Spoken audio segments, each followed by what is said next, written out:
அவனருளாலே அவன்தாள் வணங்கி அப்படிங்கிறது தான். இறைவனை வணங்குவதற்கு கூட அவரோட அருள் வேண்டும் அப்படின்ட்டு குறிப்பிடப்படுது. நம்மதுல நிறைய பேர் இருப்பாங்க, நேற்று நிறைய திருநீர் பூசிக்கிட்டு தினமும் கோயிலில் போய் உக்காந்துக்கிட்டு இருக்கவங்க இருப்பாங்க. மனசை ஒருநிலைப்படுத்தி இறைவனை காணக்கூடியவர்கள் இருக்க செய்வார்கள்.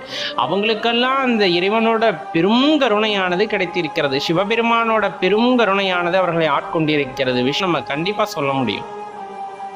ஆனா இப்ப சில பேர் நாத்திகம் பேசுறவங்களா இருக்கட்டும், இல்ல கோயிலுக்குள்ள என்னால போக முடியல அப்படிங்கிறவங்களா இருக்கட்டும், அவங்களுக்கான பர்மிஷன் அங்க இல்லை அப்படிங்கறத தான் அந்த இடத்துல நிதர்சனமா நம்ம காண வேண்டிய உண்மை அப்படிங்கிறத நல்லா ஞாபகம் வச்சுக்கோங்க. இந்த ஜென்மம் அப்படிங்கிறது எத்தனை தடக்க திரும்ப வரும்னு சொல்ல முடியாது. புல்லாகி பூடாகி புழுவாகி மரமாகி பல்விருக்கமாகி பறவையாகி பாம்பாகி கல்லாகி மனிதராகி பேயாகி கணங்களாகி எல்லா பிறப்பும் பிறந்திழைத்தேன் எம்பெருமான்.